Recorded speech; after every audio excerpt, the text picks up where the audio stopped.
Dobrodošli u eklektičnu kuhinju. Danas radimo miješane kruščiće s pirovim brašnom, idealne za sendviče, uz guste juhe i gulaše ili jednostavno s maslacem i pekmezom.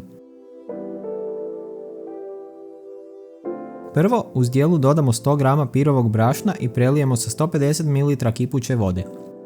Dobro promiješamo dok ne dobijemo homogenu smjesu. Ovim postupkom želatiniziramo dio škroba, čime dobivamo mekši kruh koji dulje ostaje svjež.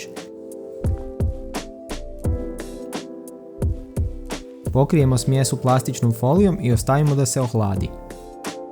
U veliku posudu dodamo 400 g glatkog brašna, 5 g suhog kvasca i 10 g soli.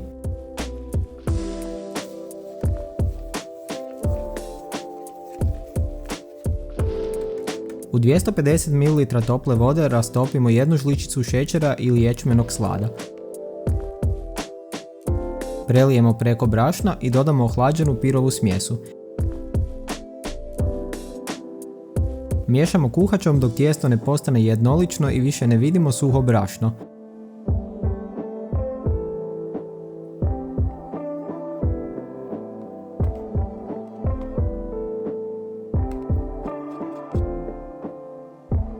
Poklopimo i ostavimo dizati oko sat vremena. Nakon sat vremena premjesimo tijesto, povlačimo ga prema sredini oko 4 do 5 puta.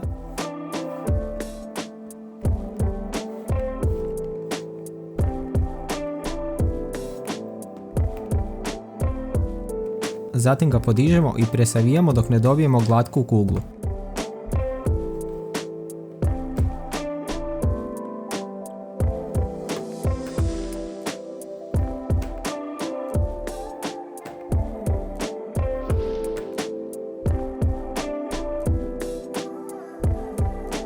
Poklopimo i stavimo u hladnjak da polako fermentira preko noći.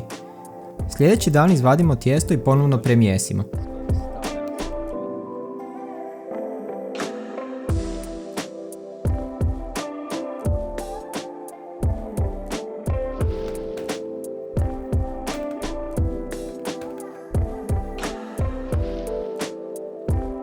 Ostavimo ga prekrivenog 1 sat na sobnoj temperaturi kako bi se ugrijalo.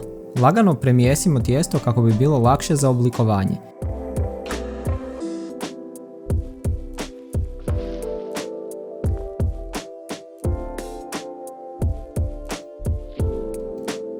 Dijelimo ga na 6 do 8 jednakih dijelova.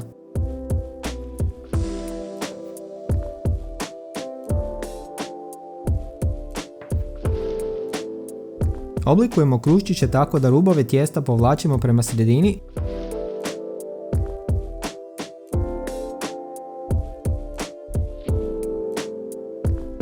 Zatim ih okrenemo tako da spoj bude dolje i zarolamo između dlana i stola kako bismo dobili zategnuti oblik.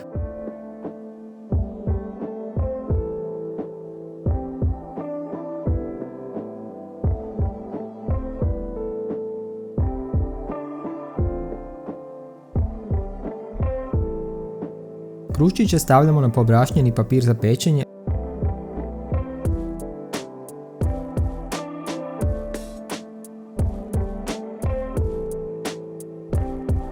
Lagano ih pritisnemo kako bi se malo raširili. Prekrijemo krpom i ostavimo da se dižu oko sat vremena. Kad su kruščići narasli, poprskamo ih vodom, pospemo brašnom i zarežemo kako bi se ravnomjernije digli tijekom pečenja.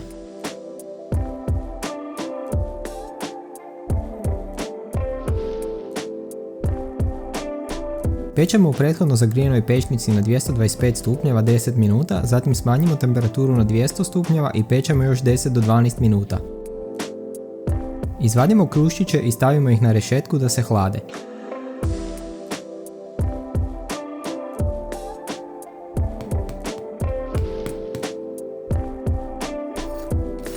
I to je to, uživajte u mirisu svježe pečenog kruha i blagom orašastom okusu pirovog brašna.